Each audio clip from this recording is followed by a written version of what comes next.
So welcome to all of you in the session of inspiration from the greatest, जिसको हम short में बुलाते हैं IFTG।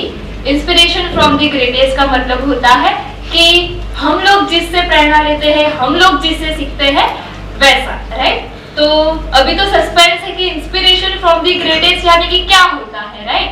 तो जैसे कि ओएसिस का कल्चर ही ऐसा है, स्टाइल ही ऐसा है कि हम लोग सभी प्रोजेक्ट्स करते हैं ना, तो कोई डिफरेंट स्टाइल में करते हैं, राइट। तो ऐसे ही ये प्रोजेक्ट भी कुछ डिफरेंट स्टाइल में हुआ था। हमारे जैसे एज के टीनेजर्स ने मिलके 2 वर्कशॉप की थी, inspiration from the greatest part 1 and inspiration from the greatest part 2, जिसमें उन लोगों की वर्कशॉप हुई थी।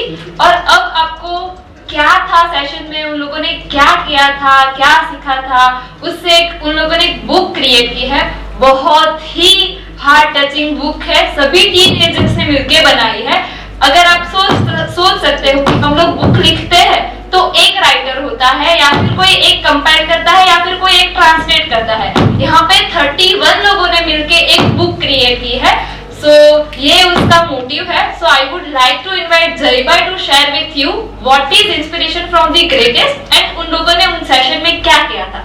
So जरीबाई, he is from Ahmedabad. Inspiration from the greatest, इसका जो फर्स्ट वर्कशॉप हुआ था वो दिसंबर 2018 में हुआ था। 3 दिन का वर्कशॉप था ये। उसमें 6 या 7 रीजन से अलग अलग बच्चे सिलेक्ट होके आए थे। Around 35 children participated in this workshop. So inspiration from the greatest, ये सुन के great people ऐसा सुन के हमको पिक्चर्स आ जाते हैं ना दिमाग में। गांधी जी, मदर टेरेसा, सरदार वल्लभ भाई पटेल, इब्राहिम लिंकन, दुनिया के सभी कोनों में से जो ग्रेट पीपल जिन्होंने ग्रेट फीट्स की, अचीवमेंट्स किया, दुनिया पे इम्पैक्ट किया, जिसकी वजह से हम उनको आज तक याद करते हैं। ऐसे लोगों का पिक्चर हमारे दिमाग में आ जाता है। और उन्होंने क्या किया था, गांधी जी का पिक्चर आता है तो यहाँ आता है कि उन्होंने आज़ादी दिलाई भारत को। लेकिन वो तो उन्होंने जो किया वो था जो हम देखते हैं। लेकिन कई बार क्या होता है, और होता क्या है, हम भूल जाते हैं कि उन्होंने किया क्या था वो तो याद है, लेकिन किस रास्ते से वो गुजरे थे, क्या जर्नी उन्होंने की। हम डेस्टिनेशन पे तो फोकस करते हैं कि हाँ उन्होंने ये किया वो किया, लेकिन जो रास्ता था उनका, जो पहाड़ उन्होंने चढ़े, वो रास्ता कहाँ से गुजरता है, ये हम कई मर्तबा क्या होता है कि भूल जाते हैं फोकस करना। तो inspiration from the greatest, her great दुनिया का आदमी, सही सेंस में जो ग्रेट इंसान हर एक कोने में हुए हैं, उनकी अगर आप लाइफ निकाल के देखोगे तो कोई स्टेजेस आएंगे, पर्टिकुलर स्टेज हर एक में कॉमन होते हैं। इसको हम बोलते हैं रोड मैप टू ग्रेटनेस। सो इस कैंप में कैसे बच्चे आए थे जिनको ऐसा लगता है कि हाँ, I am born to do something special, I am born to do something great. He और she might not be aware कि क्या मुझे क्या करना है, बट ऐसा बिलीफ जिसके अंदर है, और हर एक के अंदर ऐसा बिलीफ होता ही है। जैसा मेरा मानना है कि हर एक के अंदर ऐसा बिलीफ होता है कि हाँ मैं कुछ करने वाला हूँ या करने वाली हूँ कुछ स्पेशल। लेकिन होता क्या है कि जैसे समय गुजरता है वैसे जो आग होती है वो बुझती जाती है, देन नॉन एग्जिस्टेंट शायद हो जाती है। सो ऐसी उनकी जो आग है वो ज़्यादा प्रज्वलित हो, ताकि उनके आसपास की जो दुनिया है उसमें ज़्यादा प्रकाश हो सके। इस हेतु से ये वर्कशॉप की गई थी। ज़्यादा तो नहीं बोलूँगा मैं क्योंकि बच्चे हमारे साथ हैं। ये वर्कशॉप का पहला पड़ाव था, फर्स्ट वर्कशॉप। सेकंड वर्कशॉप में क्या हुआ था उसके बारे में दिंकल हमको सुनाएंगे। सो इनवाइट दिंकल। 31 बच्चों का ये कंट्रीब्यूशन था, इसके अंदर अप्रोक्स 35 बच्चे थे। So first of all I would like to invite my whole team IFTG। So please come here. मैं शुरू करना चाहूँगी कि जैसे कि जय भाई ने बताया, IFTG inspiration from the greatest part 1, जिसमें हमने सीखा था कि कैसे हम लोग ग्रेट पीपल बन सकते हैं, कैसे हम लोग ऐसे इंसान बन सकते हैं जो दूसरों के लिए इंस्पिरेशन बन सके। हमारे जीवन कैसा बन सकता है जिससे दूसरों को प्रेरणा मिले। सो वो थियरी जो थी हमने पार्ट 1 में सीखी थी। जिसमें बहुत सारे स्टेजेस आते हैं, जो हमने कई बार सुना भी है कि पहले पहले जब हम कुछ नया कुछ ऐसा करने चाहते हैं तो दुनिया हम पे हंसती है, फिर वो फिर हमें इग्नोर करना स्टार्ट करती है, फिर क्रिटिसाइज करती है, और एट द एंड जब उनको पता चलता है कि नहीं ये कर सकता है, फिर वो एक्सेप्ट करती है। सो ये जो स्टेजेस थे, जो ये थियरी थी हमारी, वो हमने पार्ट 1 में सीखी थी। अब आया पार्ट 2। सो क्या करना है नया, पार्ट 2 में क्या करेंगे नया, सो वही सोच रहे थे। और फिर संजीव भाई ने ऐसे ही जाबाज टीनेजर्स को फिर से इकट्ठा किया और उनके साथ उनका जो विचार था वो शेयर किया। विचार कुछ ऐसा था कि जैसे पार्ट 1 में सीखे कि इंस्पिरेशन कैसे लेते हैं, कैसे लोग हैं, सब कुछ सीख लिया था, थियरी सब कुछ पता थी सबको, तो अब प्रैक्टिकल करना था। कि जैसे बताया पहले कि इंस्पिरेशन जो व्यक्ति है उनके जीवन हम सबको पता है, उनके नाम भी हमें पता है, और सबके अभी जो बड़ी उम्र हो गई और हम सबको नॉर्मली वही लोग पता है, पर क्या हमें ये पता है कि वो टीन एज में कैसे थे? क्या हमें ये पता है कि वो अपने बचपन में कैसे जिंदगी जीते थे, कि वो बड़े हुए और ऐसे ही इंस्पिरेशन बन गए किसी के लिए, कि ऐसे ही उन्होंने कुछ कर दिया और वो ऐसे बड़े इंसान बन गए, सबके लिए जान पहचान में आ गए? टीन एज में उनके अंदर ऐसा क्या था, वो सीड कि जिसने उनको आज इतना बड़ा इंसान बनाया? तो ये एक हमने शुरू किया नया कि हम लोग ऐसा करेंगे। जो हम बच्चे मिले थे उनको ऐसा बताया था कि हमें एक हॉल दिया जाएगा, जो नीचे का एक्सेल हॉल है, हम उस हॉल में बैठे थे। वन टाइप ऑफ जैसे हमें एक रूम में बंद कर दिया गया था और हमारे साथ 125 बुक्स रख दी गई थी। वो जितने भी इंस्पिरेशन पर्सन थे उनके ऊपर वो बुक थी। फिर आप नरेंद्र मोदी को ले लो कि गांधी बापू को ले लो, जवाहरलाल नेहरू से भगत सिंह तक, सब जो भी इंस्पिरेशन पर्सन थे सबकी बुक वहाँ पे रखी गई थी। हम 31 और वो 25 बुक्स, 125 बुक्स। और अब हमें ऐसा करना था कि हमें वो बुक पढ़नी थी और उस बुक के अंदर से वो जो महान इंसान है उनके टीन एज की एक स्टोरी ढूंढनी थी, कि उन्होंने ऐसा कुछ किया हो अपने टीन एज में जो हम सब के लिए एक बहुत ही बड़ा बोलते हैं ना कि बड़े होके तो हमने बहुत इंस्पिरेशन है, पर वो टीन एज में उन्होंने ऐसा किया था कि जिसको देख के हम खुद सोचने लगे कि छोटा बच्चा इतना कर सकता है, एक छोटे बच्चे ने इतना किया था, ये बचपन से ही ऐसा था। ऐसे सब क्वेश्चंस हमें होने चाहिए उनकी स्टोरी पढ़ के। सो वो चैलेंज हम सबको मिली थी, पूरी बुक्स हमें पढ़नी थी, उसके अंदर से हमें सब स्टोरीज ढूंढनी थी उनके टीन एज की। फिर कैंप शुरू हुआ, 3 दिन का कैंप रखा था। 3 दिन के कैंप में हमें पूरे दिन उस बुक को पढ़ना था और स्टोरी लिखनी थी। उसके अलावा हम डिनर, लंच, ब्रेकफास्ट, ब्रेक के लिए बाहर जाते थे, ऑब्वियसली वॉशरूम के लिए भी जाते थे, पर उसके साथ साथ हम एक रूम में बैठ के उस बुक के साथ बात कर रहे थे, उसको सुन रहे थे, उसको जान रहे थे, उसके बचपन में जा रहे थे, और ऐसे करके हमने स्टोरीज कलेक्ट की। अब एक बुक बनानी थी, सिर्फ 3 दिन में तो बुक बनेगी नहीं। सो फिर सबने साथ में मिलकर ये डिसाइड किया कि हम लोग घर पे जाएंगे वापस, तो वहाँ से भी हम लोग अपना काम करेंगे। हम इंटरनेट पे सर्च करेंगे, गूगल बाबा की हेल्प लेंगे, फिर और कई सारी पुस्तकालयों में बहुत सारे बुक्स भी होंगे, तो हम उसको भी पढ़ेंगे और जितना बन सके उतनी ज़्यादा से ज़्यादा स्टोरी हमारे भेजेंगे। और इस तरह अलग अलग शहरों से जो बच्चे आए थे वो वापस अपने घर गए। 1 महीने तक हमारा ये प्रोसेस चला, जिसमें हमने बीच में कोऑर्डिनेटर्स भी रखे थे, सबकी हेल्प लेकर फाइनली हमें वो स्टोरीज मिली, और वो स्टोरीज मिल गई और एक बुक हमने क्रिएट की। ये बुक ऐसी है जिसमें सब काम टीनेजर्स ने किया था, टीनेजर्स की ही स्टोरी थी, टीनेजर्स ने ही ढूंढी थी, टीनेजर्स ने ही बनाई थी। कई ऐसे थे जो टीनेजर्स ही थे जिन्होंने बुक को ट्रांसलेट भी किया, क्योंकि कई स्टोरीज इंग्लिश में थी, कई स्टोरी हिंदी में थी, तो ट्रांसलेटर का काम भी टीनेज ने किया। सो टीनेजर्स ने ही किया। सो इस तरह पूरा प्रोसेस चला और फाइनली एक बुक बन गई। सो हम सब के लिए, हम हमारी पूरी टीम के लिए ये बहुत ही प्राउड वाला मोमेंट था कि हमने फाइनली हमारा जो गोल रखा था वो टीम बन के मिल के पूरा किया। सो ये पूरी जर्नी थी हमारी, इसी तरह से हमने काम किया, बुक बनी। और बुक का नाम तो आपको थोड़ा वेट करना पड़ेगा, आपको पता चल जाएगा क्या नाम है बुक का। सो अब मैं अपनी टीम को, क्योंकि ये जो सब हुआ था उसके साथ साथ उन्होंने अपने घर पे गए, घर पे जाके जो किया, तो क्या क्या स्ट्रगल्स हुई, कैसे उन्होंने स्टोरीज ढूंढी, क्या किया क्या नहीं। सो ऐसी बहुत सारी इनकी भी इंटरेस्टिंग स्टोरीज हैं।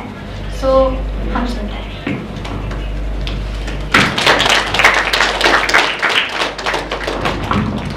ना कि इंस्पिरेशन फ्रॉम द ग्रेटेस्ट क्या था, वर्कशॉप में उन्होंने क्या किया वो तो हम लोगों को जय भाई और डेंकर ने बता दिया, राइट। पर उनमें से जो पार्टिसिपेंट थे उनका एक्सपीरियंस क्या था, क्योंकि 3 दिन वर्कशॉप में सिर्फ बुक ही पढ़नी थी, तो ऑब्वियसली सभी बच्चों को बायोग्राफीज पढ़नी है, तो कुछ तो अच्छा नहीं लगेगा, या फिर पहले पता चलेगा कि आपको बुक ही रीड करनी है, तो क्या एक्सपीरियंस हुआ और उसमें क्या बदलाव आया।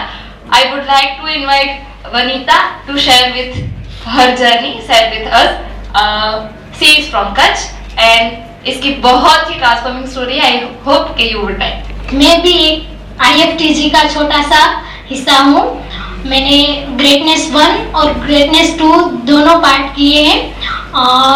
जब मैं पहले ग्रेटनेस पार्ट 2 के लिए आई तब घर से यही सोचा था कि जैसे हमने ग्रेटनेस 1 में सीखा था कि महानता क्या है, महानता क्या नहीं है, महानता तक जाने का जो मैप था कि लोग हमें क्या कहेंगे, लोग हमें इग्नोर करेंगे, हंसेंगे, हमारा जो कार्य है वो देखेंगे नहीं, बहुत सारी मुश्किलें हमें आएंगी, वो सब ग्रेटनेस 1 में सीख लिया था।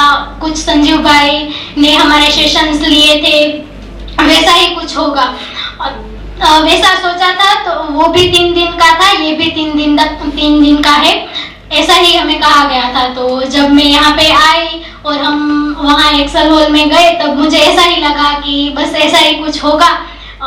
पर जब एक्सेल हॉल में गए और बुक्स देखी तब लगा कि ये इतनी सारी बुक्स क्यों हैं। बट उसके बाद पता चला कि हमें 3 दिन यही बुक्स पढ़नी है और इस बुक्स के बीचों बीच 3 दिन निकालने हैं। मेरे लिए बहुत ही मुश्किल थे क्योंकि मुझे पढ़ना अच्छा नहीं लगता है। मैं ज्यादातर पढ़ती नहीं हूँ, मतलब ऐसी किसी की स्टोरीज या वैसे अच्छा नहीं लगता, मस्ती या वगैरह ऐसे ही कुछ, तो ऐसे टाइम बिताती हूँ।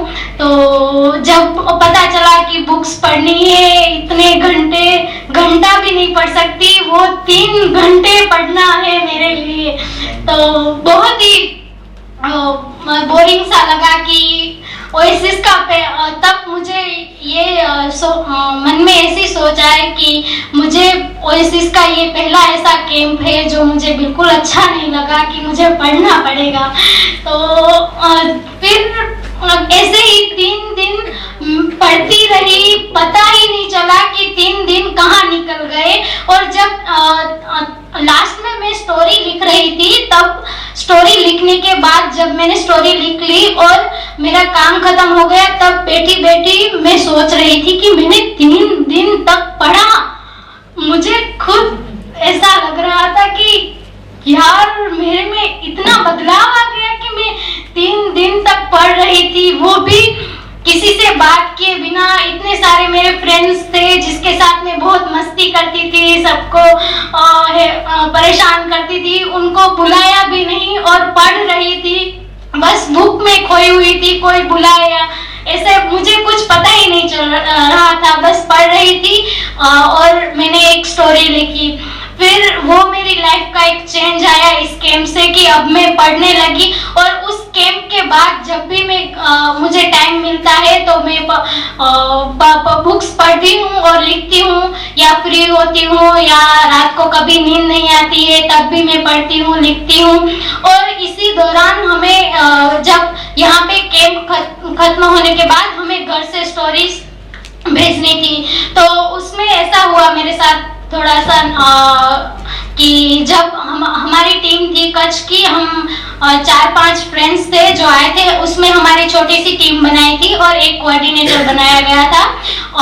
मैं गांव में रहती हूँ, तो मुझे उससे फोन के थ्रू स्टोरी भेजनी थी, तो मैंने उससे कांटेक्ट किया, मैंने स्टोरी लिख ली और उसे भेजनी थी, तो मेल के द्वारा मैंने उसे भेजा, लेकिन उनसे कोई कांटेक्ट नहीं हो पा रहा था। हमारा जो कोऑर्डिनेटर था उनसे फोन किया, बहुत सारी कोशिश की कि उनसे कोई कांटेक्ट हो पाए, लेकिन कांटेक्ट नहीं हो पा रहा था इतनी मेहनत के बाद। तब मैं थोड़ी सी मायूस हो गई कि यार मैंने इतनी अच्छी स्टोरी लिखी है, अपने फ्रेंड्स को दिखाई है, सभी ने कहा, बड़ों टीचर्स बड़े सबको दिखाई, सबने कहा अच्छी है तू अपनी स्टोरी भेज, तो मैंने भेजी, लेकिन जा ही नहीं पा रही थी, कांटेक्ट नहीं हो पा रहा था, इसलिए फिर मैं मायूस हो गई और मुझे ये स्टोरी सोच लिया कि अब यार इतनी मेहनत करने के बाद कुछ हो नहीं रहा, तो मुझे ये स्टोरी नहीं भेजनी है, वैसे छोड़ दिया। फिर अचानक से मुझे याद आया कि मेरे पास अवधि दीदी का नंबर है जो यहाँ पे MHE है, तो उनको मैं स्टोरी भेज सकती हूँ, सॉरी डिंकल दीदी को, तो उनको मेल कर सकती हूँ। उनको फिर पूरी स्टोरी टाइप करके मेल के थ्रू भेज रही थी मैंने भेजी भी, लेकिन पता नहीं उनको भी मेरी स्टोरी जा ही नहीं रही थी, क्या प्रॉब्लम थी। इतनी मेहनत करने के बाद 1 बार 2 बार 3 बार मैं बहुत सी कोशिश करने के बाद उनको भी मेरी स्टोरी पहुंच ही नहीं रही थी। फिर तो मैंने सोच लिया कि अब ये स्टोरी भेजनी ही नहीं है। मैंने स्टोरी रख दी कि अब मुझे स्टोरी और दूसरी लिखनी भी नहीं है और किसी को भेजनी भी नहीं है। मेरी इतनी मेहनत करने के बाद स्टोरी ही नहीं जा रही है, तो मैं मेहनत करके क्या करूंगी। फिर मैं मायूस होकर बैठ गई और अचानक से एक दिन बाद मुझे पता, मतलब मेरे फोन में मुझे देख रही थी, तब याद आया कि हाँ मेरे पास जो अवधि दीदी है वो MHE है, उनका नंबर था। तो मैंने उनको व्हाट्सएप के थ्रू स्टोरी भेजी और उनको कहा प्लीज मेरी इतनी सी हेल्प कर दो और ये स्टोरी मेरी डिंकल दीदी को दे देना। तो उन्होंने मेरी हेल्प की और स्टोरी भेज गई। लेकिन इस छोटे से किस्से से मैंने जीवन में एक और बहुत बड़ी, मेरे लिए जो मैं बात कहूँ तो सीखी कि अगर हमें कोई काम सौंपा गया है तो वो काम हम ऐसा करें कि हमारे थ्रू किसी और इंसान को नुकसान ना पहुंचे। हम काम करें या हम काम ऐसा करें कि सबको फायदा हो, हमारे कारण किसी इंसान को नुकसान नहीं पहुंचना चाहिए। अगर वो इंसान कोई काम कर रहा है तो कितनी मेहनत करता है तब पता चला और हमें उसकी वैल्यू करनी चाहिए। तब से जब वो मेरे साथ ये कहूँ मेरे शब्दों में, तो मेरे जीवन के 2 ऐसे किस्से जिसमें बहुत बड़ा बदलाव लाया। और तभी से मैं, जब वो किस्सा हुआ उसके बाद से मैं अपना काम सभी समय सर और ऐसा करती हूँ कि अब सब मुझे कहते हैं कि तू इतनी बदल गई और काम तेरा इतना अच्छा हो रहा है। सभी ऐसे कहते, तब बहुत अच्छा लगता है मुझे। और मेरे में ये 2 बड़े बदलाव आए जिससे मेरा काम भी बहुत अच्छा होता है और मेरे कारण किसी को नुकसान भी नहीं होता है। Thank you. Hello. Okay, so good morning. Viral from Navsari. IFTG, Inspiration from the Greatness. Life के ऐसे 3 दिन जो कभी भुला नहीं सकते और हमेशा कैसा दिल और दिमाग दोनों में रहेंगे, ऐसे वो 3 दिन थे। मुझे पता चला कि मुझे भी यहाँ आना है, इन्विटेशन मुझे भी मिला था। सो बहुत एक्साइटेड था कि यहाँ आना है, कुछ नया करना है। ग्रेटनेस नाम था उसका, सो मुझे कुछ ग्रेट करना होगा ऐसा मुझे मालूम था। ऐसा था कि कुछ डिबेट होगी, कम्युनिकेशन होगा, कुछ अलग टाइप सा होगा। लेकिन जब यहाँ आए, एक्सेल हॉल में गए हम सब, तब बातें शुरू हुई कि क्या है क्या नहीं है। तब पता चला कि 3 दिन तक सिर्फ बुक पढ़नी है, वो भी पूरा दिन, ब्रेकफास्ट लंच डिनर के सिवाय। सो वहां में शौक हो गया कि मेरा और बुक का 36 का आंकड़ा, मतलब इतनी मुझे पसंद नहीं है कि बुक मैं पढ़ूं, इतना इंटरेस्ट नहीं है मुझे, लेकिन वो भी बायोग्राफी है। लेकिन सो मुझे बहुत ऐसा लगा कि चलो ठीक है। अब फिर मुझे फोटो दिखा गांधी बाबू का, सो मुझे लगा कि नहीं, थोड़ा तो मुझे करना पड़ेगा। अगर यहाँ पे आया है मैं आया हूँ यहाँ पे, सो कुछ तो रीजन होगा कि यहाँ पे आज ग्रेटनेस के कैंप में मैं हूँ। सो मुझे लगा कि नहीं चलो पढ़ते ही है। सो 3 दिन तक एक दो आदमी की बुक थी जो मैंने ली, वो पढ़ रहा था। सो मुझे मालूम ही नहीं चला कि मैं उस आदमी की लाइफ में घुस गया था। उसने ग्रेड किया था टीन स्टेज में, उसने कैसे किया, किसके हेल्प ली, उसने क्या क्या नहीं किया, उसने क्या चीज संभाली, वो सब मैंने जानी। और मैं उसमें घुस गया, मुझे पता ही नहीं चला कि मैं एक आदमी की लाइफ के बारे में इतना जान रहा हूँ। मुझे इतना अच्छा रिलीफ मिला कि नहीं चलो मुझे भी कुछ करना है ना, तो मुझे भी ऐसा कुछ करना पड़ेगा। सो बुक पढ़ रहा था और मुझे वहां पे ऐसा लगा कि जो अभी ग्रेड बन चुके हैं, जो जब मेरी उम्र के थे तब उन्होंने कितना सारा किया था और मैं अभी क्या कर रहा हूँ। ठीक है, समझ में आया कि मैं अभी 20 का हूँ, 19 का हूँ, लेकिन जब वो लोग उतनी एज में थे तब उन्होंने तो कितना सारा काम किया था, उसमें से मैंने 1% भी अभी नहीं किया। सो मुझे ऐसा लगा कि नहीं चलो अब तो कुछ करना पड़ेगा। कहते दिल को लग गया था कि नहीं मैंने अभी तक क्या किया, जो मैं कुछ भी अभी भी कर रहा हूँ उससे तो ये कुछ भी नहीं उसके सामने। तो सो मैंने ये मुझे लगा कि नहीं मुझे कुछ तो करना पड़ेगा। 3 दिन खत्म होने के बाद मैं घर गया, यूट्यूब से गूगल से मैं थोड़ा सर्च कर रहा था। वहां से एक आदमी का पूरा मुझे मिला, उसका नाम था, वो अमेरिका से था, माइकल फिलिप्स। वो एक स्विमर है और अमेरिका में। सो जब मैंने उसके बारे में पढ़ा, उसकी लाइफ जानी, टीन्स था, वो यंग था, तो उसने ऐसे ऐसे काम किए हैं ना कि मुझे अभी भी बिलीव नहीं हो रहा है उस पे कि उसने इस छोटी सी उम्र में उसने इतने बड़े काम किए होंगे। तो मुझे उससे एक चीज सीखने को मिली थी कि नेवर गिव एटीट्यूड, कभी भी हमें गिव अप नहीं करना चाहिए। लोग बोलते हैं ना कि नेवर गिव अप, लेकिन सही में रियल नेवर गिव अप क्या होता है कि गिव अप नहीं कर, कुछ भी हो जाए हमें गिव अप नहीं करना है। वो उस आदमी से मैंने सीखी थी, क्योंकि उसकी कितनी स्ट्रगल आई थी, कितने ऐसे अड़चन आए थे जिसको हमें अगर हमारे पैर कांप जाए, इतनी बड़ी स्ट्रगल थी उसकी। सो लेकिन टीन एज में, यूथ एज में उसने ऐसा पूरा काम किया कि देश को उस पर गर्व था। सो मुझे उससे एक चीज बहुत सीखने को मिली कि नेवर गिव अप। कुछ भी हो जाए, जो हमारा फोकस है वो हटना तो नहीं चाहिए। जो हमारा ध्येय है, जो हमारा गोल है वो पूरा तो करो, लेकिन कुछ भी हो जाए पूरा करो।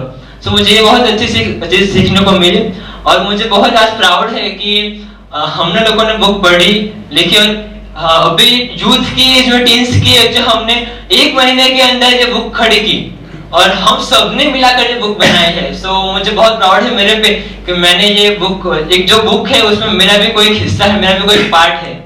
So thank you so much for this time.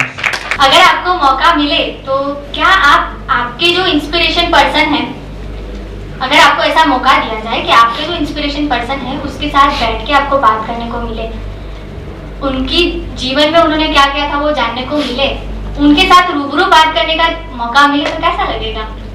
सो सब लोग सोचने लगे कि ऐसा कैसे पॉसिबल है, क्योंकि कितने के ऐसे इंस्पिरेशन पर्सन है जो शायद दुनिया में नहीं है, तो मैं उसके साथ बैठ के कैसे बात कर सकती हूँ। फिर उन्होंने ये राज खोला था कि अगर आपको उनके टीनेज में जाना है, उनको समझना है, तो आपको बुक पढ़ के उनके साथ बैठना है। सो वो उस टाइम उस हॉल का जो एटमॉस्फेयर था, सब मैं और मेरी बुक का जो अंदर जिसके बारे में लिखा है वो इंसान, उसकी लाइफ और मेरी लाइफ, वो कंबाइन करके पूरा हॉल आप अगर देखोगे तो हर इंसान अपनी बुक के साथ बैठा था। कोई एक दूसरे को देख भी नहीं रहा था, किसी को किसी की पढ़ी भी नहीं थी, कोई आए कोई जाए, कोई खाए कोई पिए, कुछ भी करे, मुझे तो इसके साथ रहना है।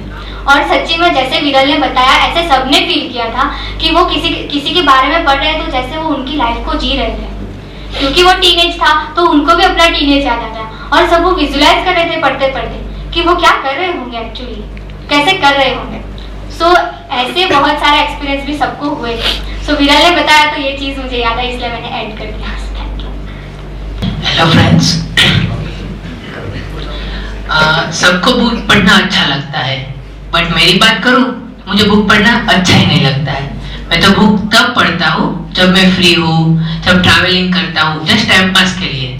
तो इधर आया, संजीव भाई ने तो बोल दिया बुक पढ़ना है, तो मैं तो सोच में पड़ गया मैं कैसे पढ़ूंगा। फिर पता चला तो इसमें स्टोरी भी ढूंढनी है। मैं तो बोला हाय बाबा, ये कैसे मैं कर सकता हूँ। फिर 2 मिनट के बाद मुझे एक ख्याल आया। मैंने ऐसा सोचा, मुझे इधर चांस मिला है, सबको नहीं मिला है, तो मुझे मेरी जात को प्रूव करके दिखाना है, मैं भी कुछ कर सकता हूँ। इसलिए मैं बुक पढ़ने लगा।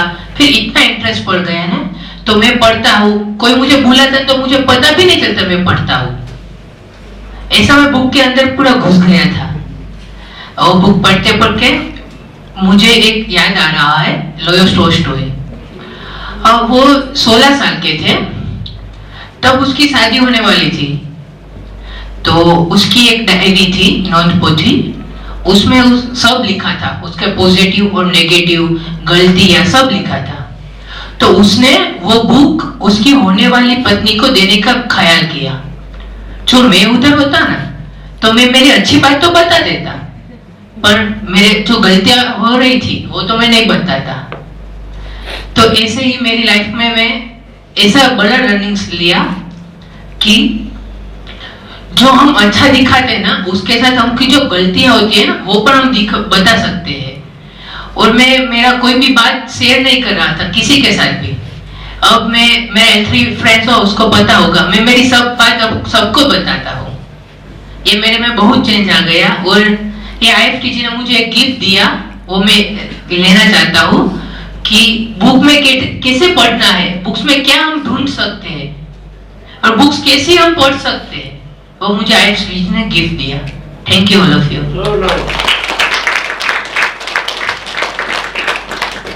ओके, तो अब तक हमने सुना कि ये सभी बच्चों को बुक पढ़ना अच्छा नहीं लग रहा था, राइट? तो आपको भी क्वेश्चन होगा कि किसी को भी बुक पढ़ना अच्छा नहीं लगता।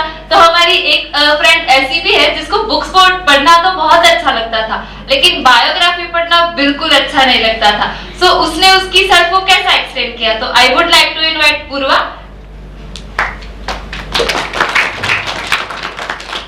नमस्ते। इन सब ने बताया कि उनको बुक्स पढ़ना अच्छा नहीं लगता था, लेकिन मुझे तो बुक्स पढ़ना बहुत अच्छा लगता था। और स्पेसिफिकली मैं सिर्फ कहानियां होती है, जो मिस्ट्री होती है, मैजिक होता है, फैंटेसी होती है, साइफाई, ऐसी बुक्स मुझे पढ़ना बहुत अच्छा लगता है। और ऐसी बुक्स मैं हमेशा ऐसी बुक्स पढ़ती हूँ। लेकिन स्पेसिफिकली मुझे बायोग्राफीज अच्छी नहीं लगती। अगर लाइब्रेरी में मुझे छोड़ दिया जाए तो मैं कभी भी उस सेक्शन में नहीं जाऊँ जहाँ पे बायोग्राफी है, क्योंकि उसमें लंबी लंबी बातें लिखी होती है, फिलोसॉफी होती है। तो मेरे माइंड में ऐसा पैराडाइम ही था कि बायोग्राफीज में ना सब कुछ छोटे छोटे अक्षरों में बहुत कुछ लिखा होता है, और वो मैं नहीं सब कुछ ले पाती हूँ। मुझमें इतनी कैपेबिलिटी नहीं कि मैं इतना सब कुछ एक साथ ले पाऊँ, तो मैं कभी पढ़ती ही नहीं थी इस टाइप की बुक्स। लेकिन यहाँ पे जब पहली बार हॉल के अंदर आए तो बुक्स तो बहुत सारी रखी थी, तो एक बार के लिए सिर्फ कुछ सेकंड्स के लिए मैं खुश हो गई कि यहाँ पे बहुत सारी बुक्स है, चलो कोई अच्छी बुक मिल जाएगी मुझे, क्योंकि मैं हमेशा मेरी पसंद की बुक ढूंढती रहती हूँ। लेकिन आके जब देखा, एक एक करके सारी बुक्स देखी, लेकिन कहीं भी मुझे अपनी पसंद की बुक नहीं मिली, सभी बायोग्राफीज थी। तो पहली बार के लिए मुझे लगा कि ये मैं नहीं कर पाऊंगी, बायोग्राफी पढ़ना मेरे बस की बात नहीं है। लेकिन फिर भी पढ़ने का थोड़ा शौक था, इसीलिए मैंने बुक्स ली एक के बाद एक, और सच में मैंने वो बुक्स पढ़ी। ऐसा कहे तो भी चलेगा कि उस रूम में 125 बुक्स नहीं थी, उस रूम में 125 लोग थे। खुद वो वहां पे थे हम जब अंदर गए, और वो सब खुद तैयार थे कि आओ मेरी कहानियां सुनो। तो हम कैसे उन्हें मना कर सकते हैं कि इतने बड़े बड़े ग्रेट लोग खुद बुला रहे हैं हमें कि आओ हमारी कहानियां पढ़ो, हमसे इंस्पिरेशन लो, और हम उसको कैसे मना कर सकते हैं। इसीलिए मैंने बुक्स ली और एक के बाद एक पढ़ी, और उसमें से कहानियां भी लिखी। तो कहानियां लिखते लिखते बहुत सारी कहानियां मुझे अच्छी लगी, लेकिन एक छोटी सी कहानी है जो मुझे कुछ ज्यादा अच्छी लगी सभी कहानियों में से। एक बहुत छोटी सी कहानी है। एक छोटा सा बच्चा होता है कि जो गांव का होता है, बहुत गरीब परिवार का होता है, उसके पास पैसे नहीं होते, उसे पढ़ना होता है, लेकिन बहुत गरीब होता है। तो उसके मम्मी पापा जो होते हैं वो फिर भी मेहनत करके उस बच्चे को पढ़ने के लिए शहर में भेजते हैं, स्कूल में। तो पढ़ने तो वो चला गया स्कूल में, उसके मम्मी पापा ने बहुत खर्चा किया और भेजा। अच्छी चल रही थी उसकी स्कूल, लेकिन एक दिन ऐसा हुआ कि वो बच्चा स्कूल में जाने में लेट हो गया, और लेट हुआ साथ में गलत क्लास में पहुंच गया। बच्चा दौड़ते दौड़ते क्लास तक पहुंचा, क्लास के अंदर गया, और उसके वहां मैथ्स के टीचर खड़े थे। उनको तो पहले से वही था कि गांव का लड़का है, अच्छा नहीं है, और जैसे ही अंदर आया उसको बोला कि तुम गांव के लड़के हो ना, तुम्हें डिसिप्लिन क्या है वो पता नहीं है, ऐसा सब कुछ सुनाया उसको, बहुत डांटा, सब पूरे क्लास के सामने उसकी बहुत इंसल्ट भी की और आखिर में उसे हाथ पे बहुत सारी बार मारा स्केल के साथ। वो बेचारा रो पड़ा वहीं के वहीं, इतनी इंसल्ट उसकी किसी ने नहीं की थी और वो दौड़ते दौड़ते स्कूल की ग्राउंड में आके बैठ गया और रोने लगा। तब वहीं स्टॉप होके मैंने सोचा, मुझे तुरंत ख्याल आया कि इसके जगह अगर मैं होती और मुझे इस तरह से इंसल्ट किया गया होता, मुझे मारा गया होता, तो मैं क्या वही स्कूल में रहती उन लोगों के बीच? मैं अपने गांव वापस चली जाती और मुझे नहीं पढ़ना अभी। इस तरह से पढ़ाएंगे तो कौन बच्चा सहेगा इतनी छोटी उम्र में कि नहीं मुझे नहीं पढ़ना है। लेकिन उस बच्चे ने तभी बच्चों की तरह नहीं सोचा, वो रोया, लेकिन उसके बाद उसने बड़ों की तरह सोचा और उसने सोचा कि नहीं, मेरे मम्मी पापा ने मेरे लिए मेहनत की है, उन्होंने पैसे दिए हैं और अगर मुझे खुद को साबित करना है तो मुझे यहाँ पे पढ़ना है और मैं वो करके दिखाऊंगा और मैं खुद को साबित करके दिखाऊंगा। और फिर उसने जो डिसीजन लिया वो ग्रेट पीपल की क्वालिटी थी जो बचपन में ही दिख जाती है कि उसने वो डिसीजन लिया कि नहीं मैं पढ़ूंगा और इसी स्कूल में पढ़ूंगा और प्रूव करके दिखाऊंगा मैं कैसा हूँ। उस लड़के ने मेहनत की, उसके मैथ्स में उसी सर के सब्जेक्ट में उसने टॉप किया, उसके बहुत सारे मार्क्स आए और उससे बहुत अच्छा पढ़ा और एनुअल फंक्शन उनका स्कूल का था, तब उसी टीचर के हाथ से उसे प्राइज दिया गया उस बच्चे को।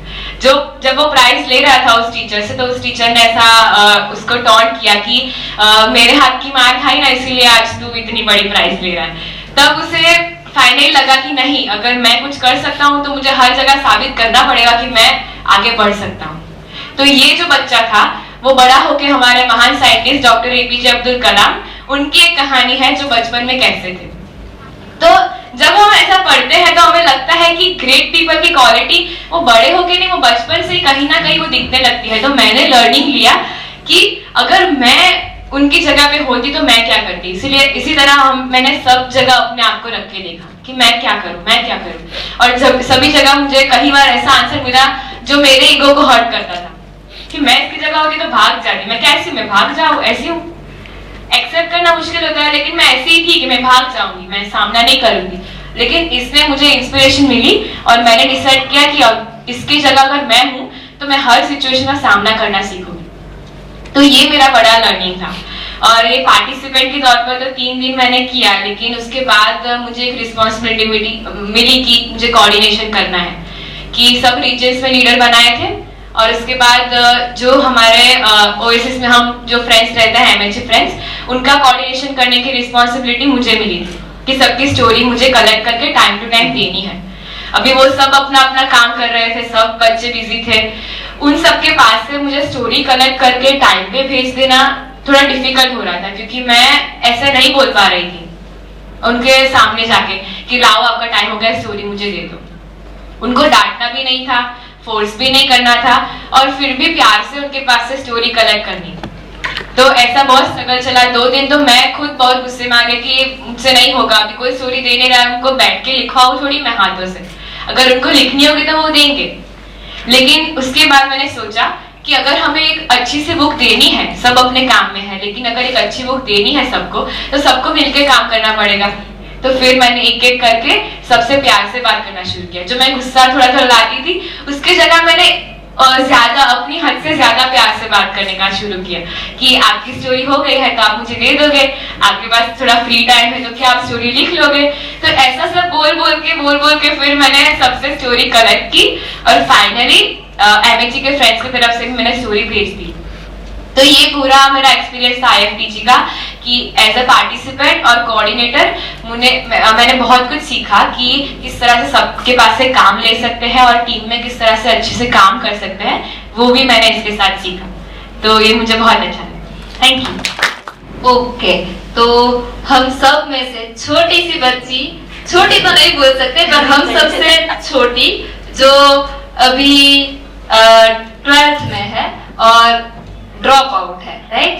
तो उन्होंने क्या किया, तो सबसे ज्यादा काम किया, सभी लोगों ने काम किया, पर वो एक अकेली ऐसी लड़की थी जिसने डीटीपी भी किया, जिसने ट्रांसलेशन भी किया, जिसने स्टोरीज भी कलेक्ट की और जिसने पूरा कंपाइल किया।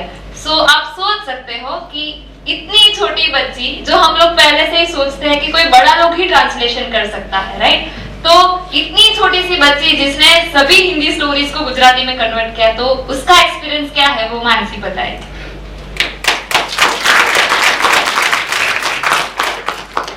Okay, my name is Mansi and अब मुझे बतानी है बिहाइंड द सीन्स कि आपके सामने जो बुक पब्लिश होने वाली है उसके पीछे क्या क्या हमने पापड़ बेले हैं।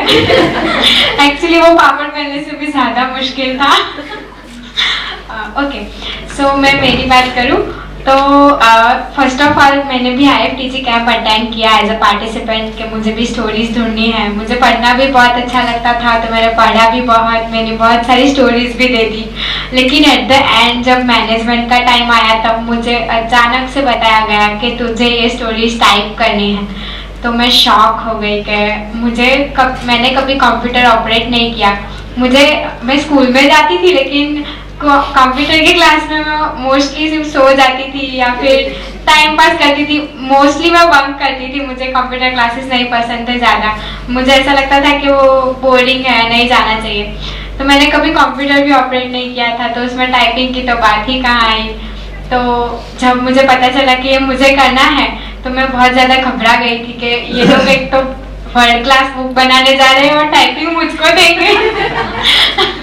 तो मैं डर गई थी कि मैं कैसे करूँगी ये काम।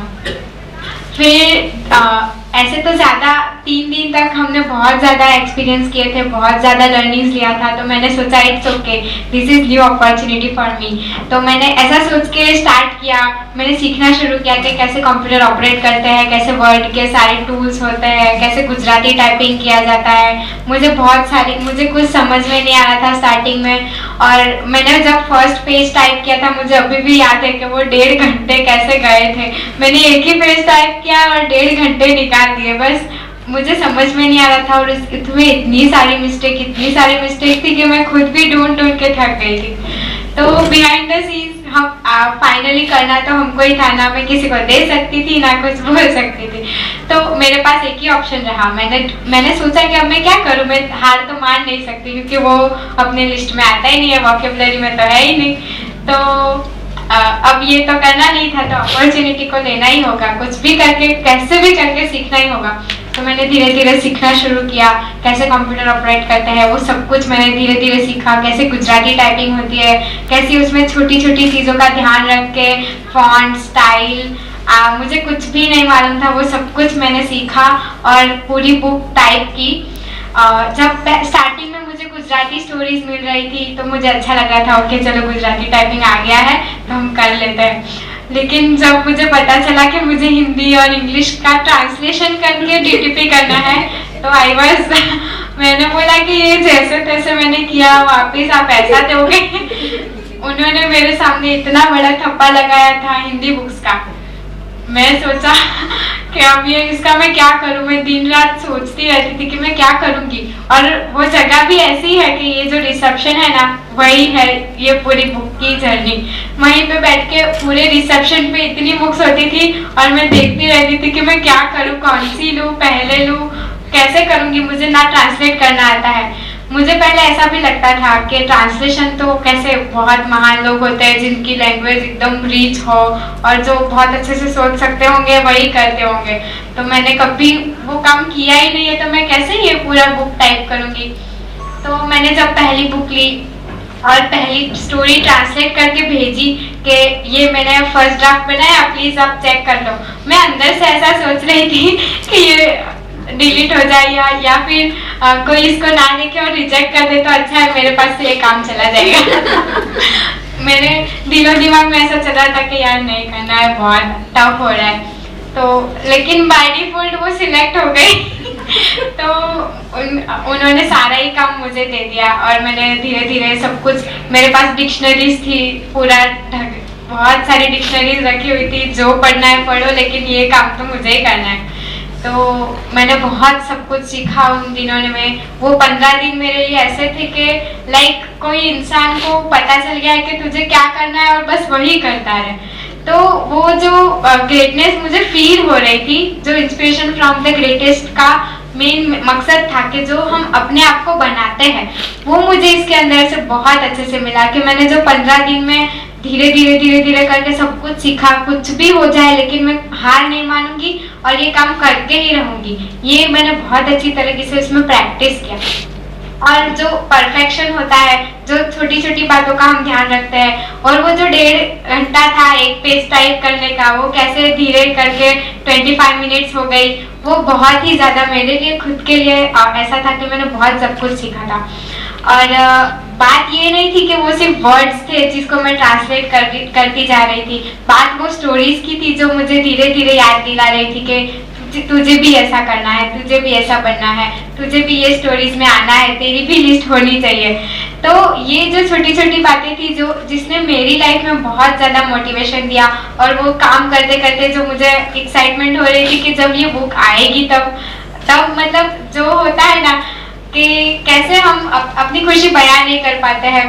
और वो पूरी बुक को प्रूफ रीडिंग करने का काम भी लास्ट में मुझे ही दे दिया गया। तो प्रूफ रीडिंग का मतलब तो ऐसा होता है बेसिकली कि हम सब कुछ पढ़ ले और वो ऑथेंटिक होना चाहिए। वो ग्रामर की सब कुछ होती है उसमें क्राइटेरिया कि ऐसा होना चाहिए, वैसा होना चाहिए और ऑथेंटिकली होना चाहिए। तो वो सब भी मैंने किया। तो जब मेरे हाथ में बुक आई लास्ट फाइनल टच के लिए तो मैं इतनी ज़्यादा शॉक थी और मुझे इतना ज़्यादा खुशी हुई। मुझे डेडलाइन भी दे दी गई थी कि 1 घंटे में प्रूफ रीड करके दे दो, लेकिन मुझे इतनी ज़्यादा खुशी हो रही थी कि मैं पहले डांस कर लिया बहुत ज़्यादा मैंने 10 मिनट्स ऐसे ही बिगाड़ दी लेकिन मैं बहुत ज़्यादा खुश थी कि मेरे हाथ में फाइनली ये बुक आ गई। और वो जो मेहनत का होता है ना कि बहुत ज़्यादा फल मीठा होता है, तो बस वो मुझे मिल गया। ये बुक ने मुझे बहुत सारा कॉन्फिडेंस दिया, बहुत सारी चीज़ें सिखाई और रियल लाइफ में कैसे काम किया जाता है, कैसे अपने आप को आगे बढ़ाया जाता है, वो सब कुछ ये बुक ने मुझे दिया है। So thank you very much. उनकी भी ऐसी ही कई सारी स्टोरीज है जो आप जानोगे तो पूरा दिन निकल जाएगा उनकी स्टोरीज सुनते सुनते। तो शायद अभी आप सबको पता चल गया होगा कि ये बुक का जो हमने पूरा कैंप किया थी, जो किया वो क्यों टीनेजर्स को ही दिया था, क्योंकि बुक पढ़ना था, स्टोरी ढूंढनी थी और लिखनी थी। इतना काम तो कोई भी कर सकता है, तो क्यों सिर्फ टीनेजर्स को ही चूज किया? क्योंकि उनको ये चीज पता चलनी चाहिए कि अगर आपको महान बनना है, अगर आपको आपकी जिंदगी में कुछ करना है, तो बड़े होने की राह मत देखो। आप कभी भी कुछ भी महान कर सकते हो। कोई छोटा बच्चा भी बहुत बड़ा महान बन सकता है, उसके लिए बड़े होने की राह नहीं देखना है। ये पूरा हमारा IFTG कैंप था। मैं अमी दीदी को भी बुलाना चाहूंगी। She is also part of the IFTG camp. Please.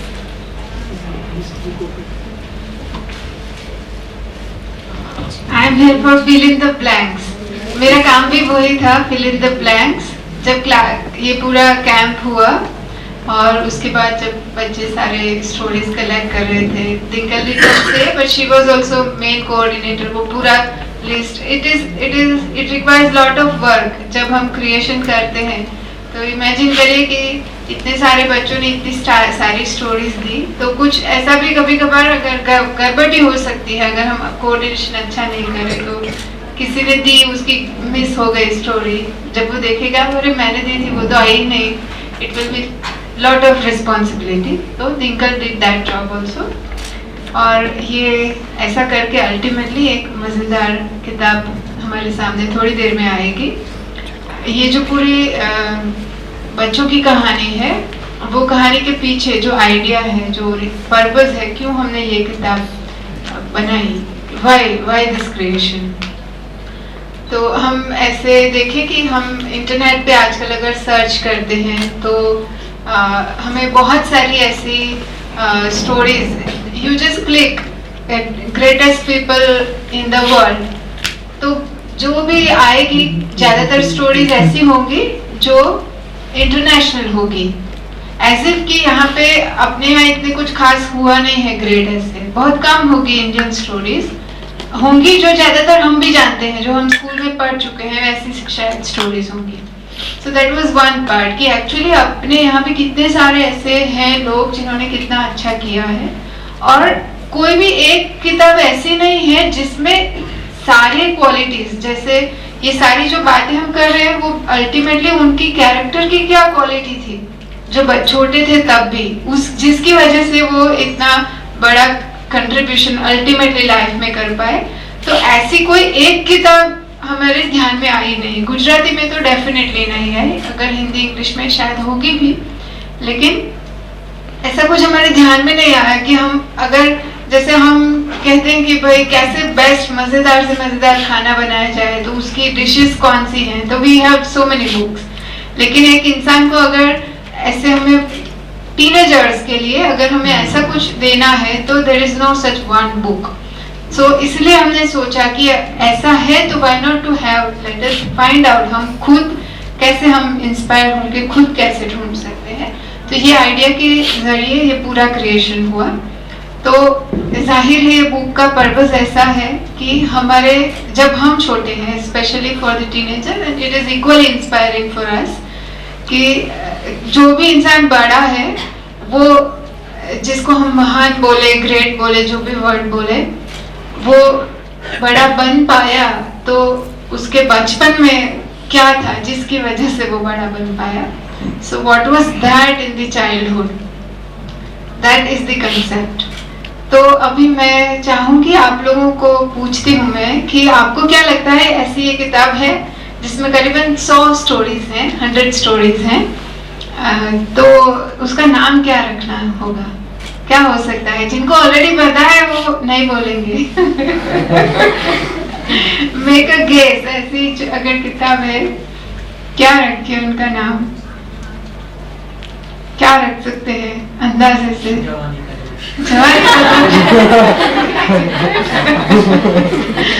Yes. પુત્રના લક્ષણ પારણામાંથી. પુત્રોના લક્ષણ પારણામાંથી. Yes, something like that. Correct. That is the exact concept. Yes. Any other guess? Hindi में से कोई guess? होनहार विरवान के होत चीकने पात। हाँ जी। होनहार विरवान, विरवान यानी पौधा। हाँ। के होत चीकने पात, के पत्ते जब वो पौधा होता है तभी भी चिकने होते हैं। हाँ। जो अच्छा पेड़ है वो अंकुर निकलता है तभी सुंदर तभी होता से वो, yes. So wow. Of course Virendra भाई को पता चल ही जाएगा कि ऐसा ही कुछ होगा। सब जानते हैं ना वीरेंद्र भाई को, ज्यादातर जो लास्ट रिट्रीट में आए हैं वो उनको जानते होंगे। तो इन्होंने जो अंदाजा लगाया उसके करीब करीब कुछ नाम है। So yes. So name of the book is वृक्षमा बीज दो। जो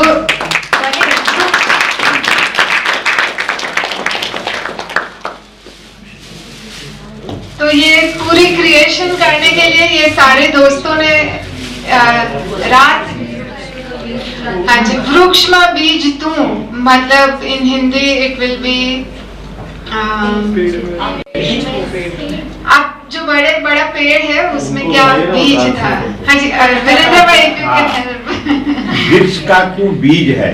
हाँ। तू बीज है मतलब बीज है, तुझसे वृक्ष बना है, ये भाव है। यस, ये भाव है उसका।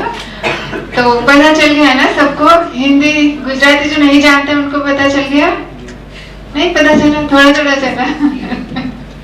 ओके, शायद में भी बाय द टाइम हमारे पास हिंदी किताब आएगी फिर आपको पता चल जाएगा, क्योंकि अभी तो गुजराती आई है। It's a pear in a tree. You are a seed in the tree. That is the concept. Okay. So सारे दोस्तों को मैं थैंक यू कहना चाहूंगी। Thank you for the creation, wonderful thing. Thank you.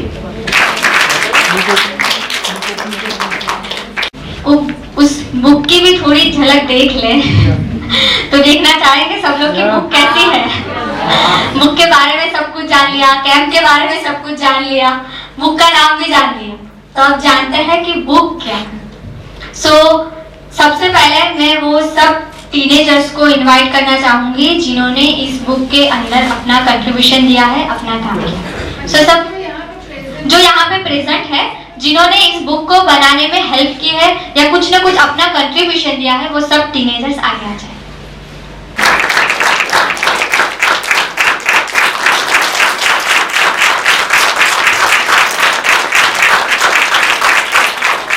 Obviously मैंने पहले बताया कि 35 से भी ज्यादा बच्चे थे, टीनेजर्स थे जो इस बुक को बनाने में हमारी हेल्प की है उन्होंने। पर क्योंकि हम सबको बुलाना पॉसिबल नहीं था, इसलिए यहाँ पे कुछ हमारे पास उन्हीं में से कुछ सितारे यहाँ पे है। सो हम उन्हीं के शुभ हाथों से इस बुक का लॉन्चिंग करते हैं।